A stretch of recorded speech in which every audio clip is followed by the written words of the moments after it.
O milagre que mudou a vida de José, quando a fé venceu o desespero. José era um homem de 42 anos, trabalhador, pai de 2 filhos e marido dedicado. Por anos, ele havia construído uma vida estável como cooperador em uma grande empresa de logística, onde era respeitado por todos. Mas o que ninguém sabia era que, por trás do sorriso, ele carregava uma dor profunda, uma traição que havia abalado sua família e sua fé. Tudo começou quando sua esposa, Mônica, uma pedagoga carinhosa e dedicada, começou a se afastar. José notou as mudanças, mensagens no celular escondidas, saídas repentinas, desculpas vagas. Até que, um dia, a verdade veio à tona de forma brutal. Um colega de trabalho, sem querer, mencionou ter visto Mônica com outro homem, um professor da escola onde ela trabalhava. José confrontou a esposa, e ela, entre lágrimas, confessou, estava envolvida com aquele homem há meses. O mundo de José desabou. A dor da traição era insuportável, mas o que mais o destruía era a vergonha. Como um homem de fé, ele sempre havia acreditado que sua família era abençoada. Onde estava Deus naquela hora? Por que permitirá que aquilo acontecesse? As noites se tornaram longas, cheias de choro e questionamentos. Ele perdeu o sono, o apetite, e até o trabalho começou a ser afetado. Os filhos, ainda pequenos, percebiam a tensão, mas José não tinha forças para explicar. Foi então que, em um domingo de manhã, enquanto caminhava sem rumo pelas ruas, ele passou em frente a um grande templo da Igreja Universal do Reino de Deus. O som dos louvores ecoava pela rua, e algo dentro dele o fez parar. Havia anos que não ia a uma igreja, mas naquele momento, sentia que não tinha mais para onde ir. Com as mãos trêmulas, empurrou a porta e entrou. Dentro, o ambiente era diferente de tudo que ele já havia visto. As pessoas oravam com fervor, algumas choravam, outras levantavam as mãos em adoração. No altar, o pastor falava sobre libertação, sobre como Deus pode restaurar o que foi quebrado. José sentou-se no fundo, com medo de ser notado, mas as palavras do pastor pareciam dirigidas diretamente a ele: Deus não abandonou você. Ele vê sua dor e quer te dar uma nova história. Após o culto, uma irmã de fé se aproximou e perguntou se ele precisava de oração. José, com a voz embargada, contou um pouco do que estava passando. Ela o levou até a frente, onde o pastor o recebeu com um abraço firme. Meu irmão, hoje é o dia da sua vitória, disse o pastor, enquanto ungia suas mãos com óleo consagrado. Vamos fazer uma corrente de oração por você. José nunca havia visto uma oração tão intensa. As pessoas ao seu redor colocaram as mãos sobre ele, e o pastor começou a clamar em voz alta: Senhor, quebra essas correntes de dor, de traição, de vergonha. Restaura o casamento desse servo, Deus. Devolve o que o inimigo roubou. José sentiu algo estranho acontecer dentro de si. Era como se uma carga pesada começasse a se soltar. Ele chorou como nunca, e pela primeira vez em meses, sentiu uma esperança real. O pastor então o convidou para participar da Fogueira Santa de Israel, uma campanha de fé onde os fiéis buscam a intervenção divina em suas vidas. José aceitou. Naquela noite, ele voltou para casa com um propósito: lutar pela sua família. Começou a frequentar os cultos, a participar das vigílias de oração, a dar o dízimo e as ofertas como um ato de fé. Não era fácil. Mônica ainda estava confusa, dividida entre o arrependimento e a culpa, mas José não desistiu. Uma semana depois, durante um culto de libertação, o pastor fez um chamado especial para casais em crise. José foi ao altar sozinho, mas enquanto orava, sentiu um toque no ombro. Era Mônica. Com os olhos vermelhos, ela disse: José, eu não aguento mais viver assim. Eu me arrependi. Eu quero voltarmos a ser uma família. José a abraçou, e juntos, ajoelharam-se diante do altar. O pastor orou por eles, quebrando toda a maledicência e restaurando o amor. Mas o milagre não parou por aí. Nos dias seguintes, José notou que algo havia mudado em Mônica. Ela estava mais presente, mais carinhosa. Um dia, ela confessou: na noite em que você foi à igreja pela primeira vez, eu sonhei com uma voz que me dizia: volte para o seu marido, antes que seja tarde. Eu não contei, porque tinha vergonha, mas foi como se Deus tivesse falado comigo. O casamento foi restaurado. Não foi fácil, houve muitas conversas, muitas orações, muitas correntes de jejum, mas Deus foi fiel. José e Mônica começaram a servir na igreja juntos, ajudando outros casais em crise. José testificou no altar, contando como Deus o tirou do fundo do poço e lhe deu uma nova história. Hoje, quando olha para trás, José entende que tudo aquilo tinha um propósito. Deus permitiu que eu passasse por essa dor para me aproximar dele. Se não fosse a traição, eu nunca teria buscado a igreja, nunca teria conhecido o poder da oração, nunca teria experimentado um milagre tão grande, diz ele, com os olhos brilhando. A lição que José aprendeu é que, não importa quão profunda seja a ferida, Deus está no negócio de restaurar. A Igreja Universal foi o lugar onde ele encontrou não apenas consolo, mas poder para vencer.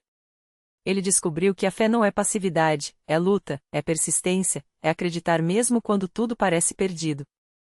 E hoje, José e Mônica são um testemunho vivo de que, quando a gente coloca Deus no centro, Ele faz o impossível. Se Deus restaurou o meu casamento, Ele pode restaurar qualquer coisa, diz José, sempre que compartilha seu testemunho. Basta crer. José não imaginava que, poucos meses depois de seu casamento ser restaurado, ele e Mônica enfrentariam um novo desafio que testaria ainda mais sua fé. Desta vez, não era uma traição, mas uma notícia que abalou a família. O médico descobriu um nódulo suspeito no seio de Mônica. As palavras "um possível câncer" ecoaram como um trovão na sala do consultório, e José sentiu o chão sumir debaixo dos pés.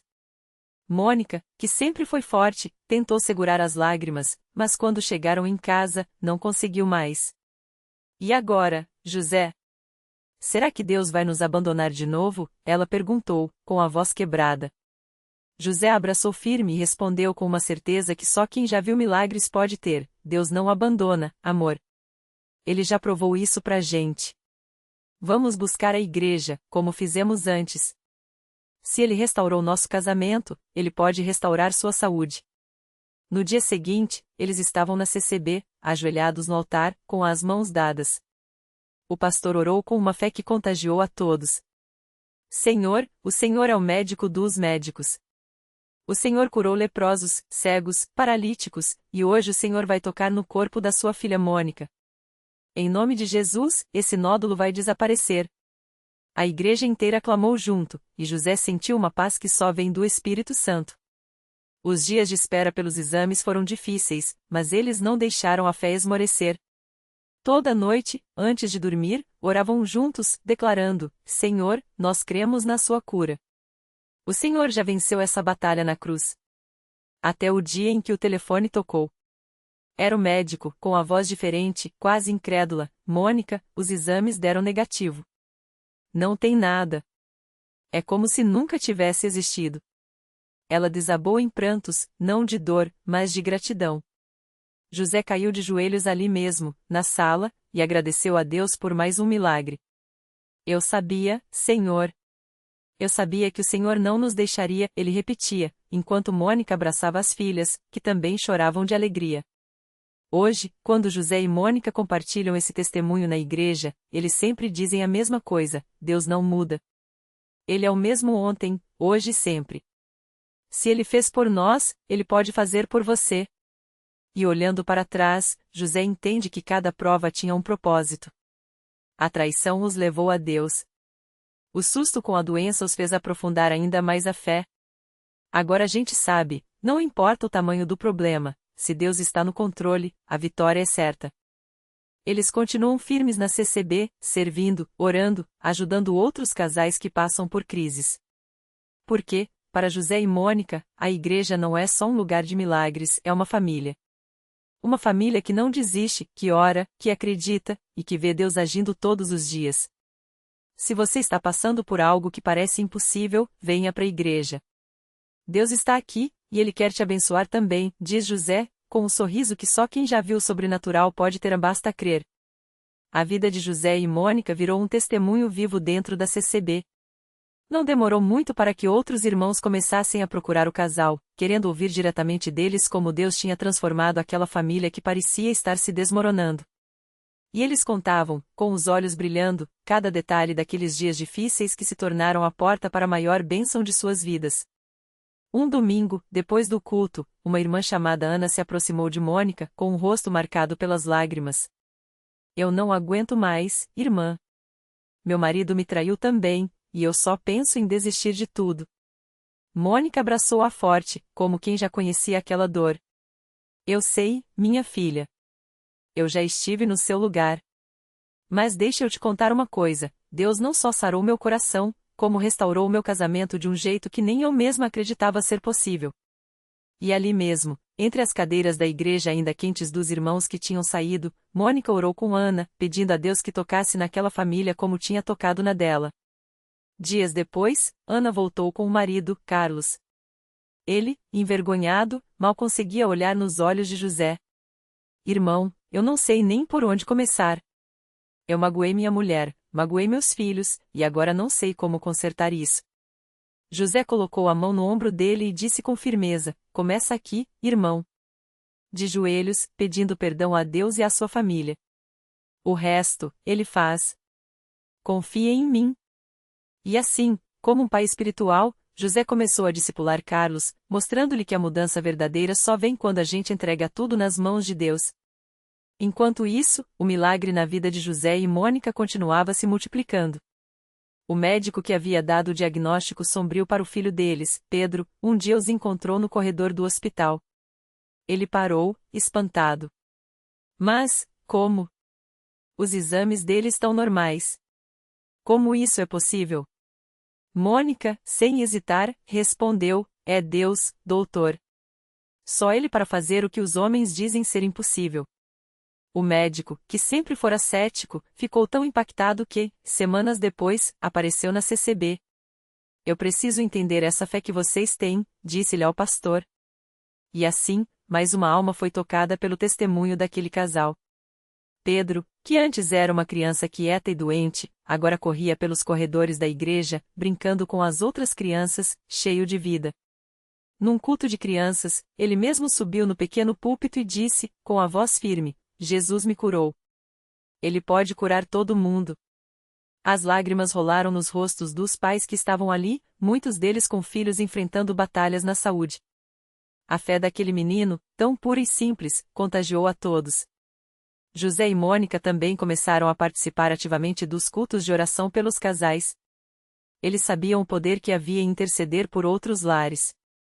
Uma noite, durante uma vigília, Mônica teve uma visão. Ela viu um casal que estava prestes a se separar, e ouviu uma voz dizer: Fale com eles. Não deixe o inimigo vencer. No dia seguinte, ela procurou aquele casal, que mal se falava dentro da igreja. Deus me mandou dizer que ele ainda tem um plano para a família de vocês, disse Mônica, segurando as mãos trêmulas da mulher. O marido, emocionado, confessou: Nós íamos assinar os papéis da separação amanhã. Mas naquela mesma semana, eles cancelaram tudo e começaram a buscar a Deus juntos. O pastor da CCB, ao ver tanta transformação, chamou José e Mônica para uma conversa. Deus está usando vocês de uma forma especial. Quero que vocês liderem um grupo de apoio para casais em crise. Precisamos de pessoas que já passaram pelo fogo e podem dizer: Deus nos tirou de lá, e Ele pode tirar vocês também. Eles aceitaram com humildade, sabendo que não era por merecimento, mas pela graça de Deus que estavam ali. Hoje, anos depois daquela noite em que José chegou em casa com o coração partido e Mônica chorou nos braços da irmã da igreja, o casal olha para trás e vê uma história completamente diferente da que imaginavam. O restaurante que José sonhava em abrir se tornou realidade, mas agora não é só um negócio, é um lugar onde eles compartilham a fé, empregando irmãos da igreja e até fazendo refeições gratuitas para famílias carentes. Mônica, que antes se sentia sozinha, agora é uma líder amada, sempre com uma palavra de encorajamento para quem está fraco. E o mais lindo é ver como Deus usou aquela dor para abençoar tantíssimas pessoas. Casais que estavam à beira do divórcio hoje estão firmes. Pessoas que não acreditavam em milagres hoje testemunham curas. Famílias que estavam destruídas hoje estão restauradas. Tudo porque um homem e uma mulher, em meio ao desespero, escolheram confiar em Deus e não soltar a mão dele. Se alguém nos dissesse, naquela época, que a nossa vida seria assim, a gente não acreditaria, diz José, olhando para Mônica com um amor que só quem foi perdoado e restaurado pode ter, mas Deus é assim, Ele pega as nossas cinzas e faz algo lindo. Não importa o quanto você esteja quebrado, Ele pode te reconstruir. Basta você dar o primeiro passo, e não soltar a mão dele. A notícia do milagre se espalhou rápido pela congregação. Não demorou para que irmãos de outras cidades, e até de outros estados, começassem a chegar na CCB daquela pequena cidade do interior, só para ouvir o testemunho de José e Mônica. Muitas vezes, eles nem precisavam falar, bastava olhar nos olhos daqueles dois para ver que ali tinha acontecido algo sobrenatural. Um dia, depois de um culto de quarta-feira, uma irmã chamada Ana, que há anos lutava contra uma depressão profunda, se aproximou deles chorando. Eu não aguento mais, ela disse, segurando um frasco de remédios na mão. Já tentei de tudo, mas a dor não passa.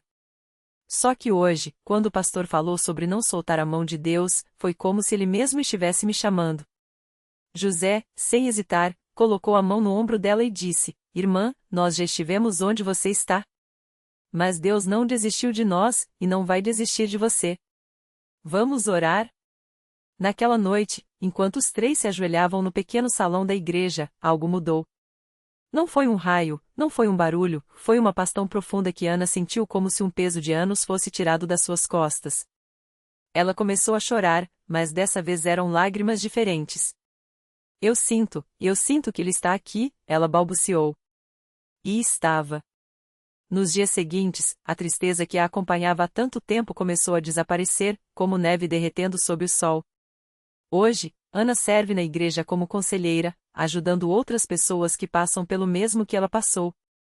Mas os milagres não pararam por aí. Um jovem chamado Lucas, que havia se afastado da igreja por causa de vícios e más companhias, ouviu o testemunho do casal e sentiu o coração arder. Se Deus pode mudar a vida deles, pode mudar a minha também, pensou. Ele voltou para a CCB arrasado, cheio de vergonha, mas foi recebido com abraços e sorrisos. Os irmãos não o julgaram, eles o abraçaram e oraram por ele. Hoje, Lucas é um dos diáconos mais dedicados da congregação, e sua mãe, que tanto chorou por ele, agora chora de alegria toda vez que o vê pregando a palavra. Até mesmo o médico que havia dado o diagnóstico tão difícil para Mônica foi tocado. Dr. Carlos, um homem cético que só acreditava na ciência, foi convidado para um culto de ação de graças pelo casal. Ele foi mais por curiosidade do que por fé, mas quando viu centenas de pessoas cantando, chorando e agradecendo a Deus por vidas transformadas, algo dentro dele se mexeu. Eu não entendo, mas não posso negar o que estou vendo, ele confessou ao pastor depois do culto. Hoje, o Dr. Carlos não só atende com mais esperança seus pacientes como também frequenta a igreja, buscando entender aquele Deus que faz o impossível. E assim, o que começou como uma tragédia se tornou um rio de bênçãos. José e Mônica não sabiam, mas a obediência deles em não soltar a mão de Deus estava mudando não só a vida deles, mas a de uma cidade inteira. A CCB daquela região cresceu como nunca, não porque as pessoas estavam atrás de milagres, mas porque elas encontraram ali um Deus que ouve, que vê e que restaura.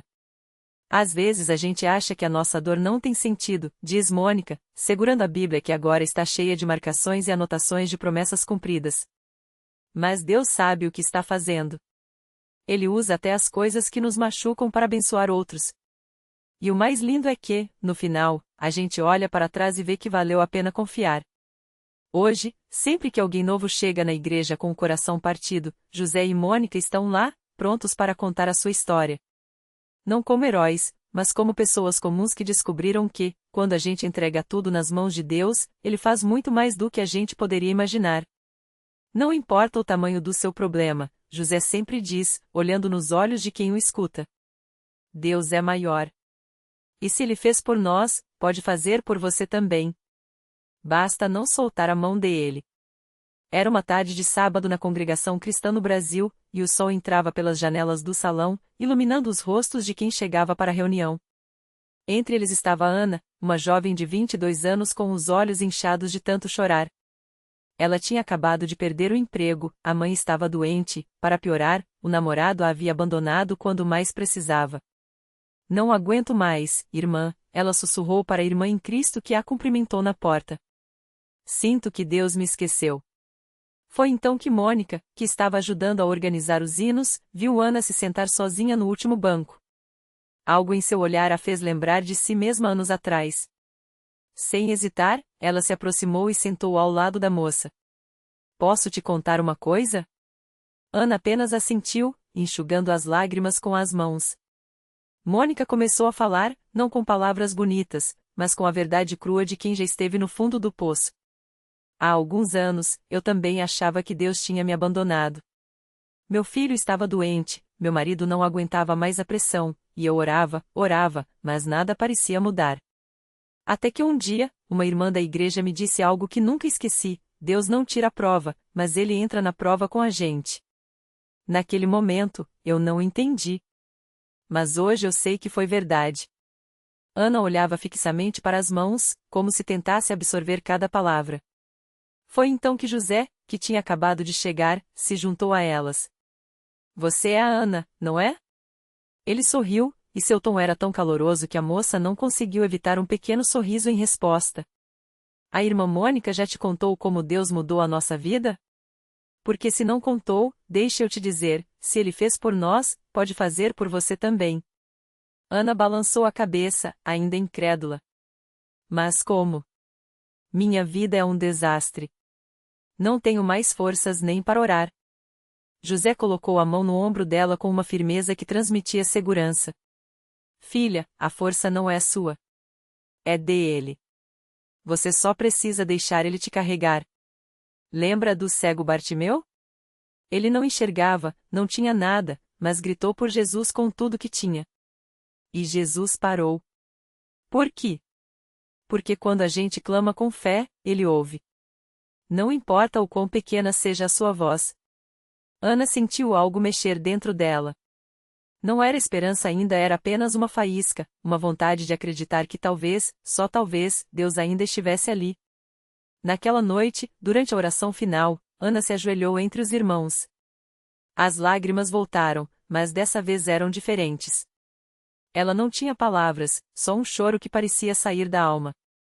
E então, como um sussurro, ela ouviu a voz de uma irmã ao lado: Deus está aqui, minha filha. Ele está ouvindo. Nos dias que seguiram, Ana começou a frequentar as reuniões com mais assiduidade. As irmãs a abraçavam, os irmãos oravam por ela, e aos poucos, ela foi sentindo que aquele peso imenso em seu peito começava a aliviar. Não foi de uma hora para outra, as contas ainda estavam atrasadas, a mãe ainda precisava de cuidados, mas algo havia mudado. Ela já não se sentia sozinha. Uma semana depois, enquanto ajudava a limpar a igreja, Ana encontrou Mônica arrumando as cadeiras. Irmã, como vocês conseguiram ter tanta fé? Ela perguntou, finalmente soltando o que tanto queria saber. Mônica parou por um instante, segurando uma cadeira contra o peito como se fosse um escudo. A gente não teve fé o tempo todo, Ana.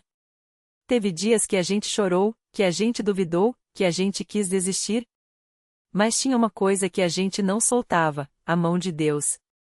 Mesmo quando não víamos a saída, a gente seguiu segurando. E sabe o que aconteceu? Ele nunca soltou a nossa. Ana olhou ao redor, para aquelas paredes simples, para os irmãos que cantavam enquanto limpavam, para a Bíblia aberta em cima do púlpito. De repente, ela entendeu. Não era sobre os milagres acontecerem do jeito que ela queria, na hora que ela queria. Era sobre confiar que, no meio da tempestade, Deus estava lá, mesmo que ela não o visse. E foi assim, entre lágrimas, orações e a mão estendida dos irmãos, que Ana começou a escrever sua própria história de milagre. Não porque tudo se resolveu magicamente, mas porque, pela primeira vez em muito tempo, ela sentiu paz. Uma paz que só vem quando a gente finalmente entrega tudo nas mãos daquele que nunca falha. O milagre que nasceu da rendição. Semanas se passaram, e a vida de Ana não mudou da noite para o dia. As contas ainda apertavam, o diagnóstico médico permaneceu o mesmo, e as noites de choro ainda vinham. Mas algo dentro dela tinha mudado. Ela parou de exigir respostas e começou a buscar presença. E foi aí que o milagre começou a se revelar, não como um raio de luz, mas como um fio de esperança tecido no cotidiano. Primeiro, veio a ligação inesperada: um antigo amigo ofereceu um trabalho temporário, justo o suficiente para cobrir as despesas mais urgentes. Depois, o médico, ao reavaliar os exames, encontrou uma janela para um tratamento alternativo, menos invasivo. Pequenas coisas. Talvez. Mas para Ana, eram sinais de que aquela mão que ela escolheu não soltar estava guiando, mesmo quando o caminho parecia escuro. O verdadeiro milagre, porém, não estava nos fatos, estava em como ela os via agora. Um domingo, enquanto ajudava a servir café na igreja, uma irmã de fé lhe disse: Às vezes, Deus não move a montanha, mas nos dá força para escalá-la. Ana sorriu, porque finalmente entendia: o milagre não era a ausência do problema, mas a coragem para enfrentá-lo sem se quebrar. Naquela noite, ao fechar os olhos, ela orou não por mudanças, mas por gratidão. E foi então que sentiu, mais claro do que nunca: a paz não é a calma após a tempestade, mas a certeza de que alguém a segura enquanto ela passa. Lição que ficou: milagres raramente são espetáculos, são sementes plantadas na confiança, que brotam quando menos esperamos. A mão de Deus não nos poupa das tempestades, mas nos sustenta dentro delas. E às vezes, o maior milagre é descobrir que, mesmo quando tudo parece perdido, nós nunca estivemos sozinhos.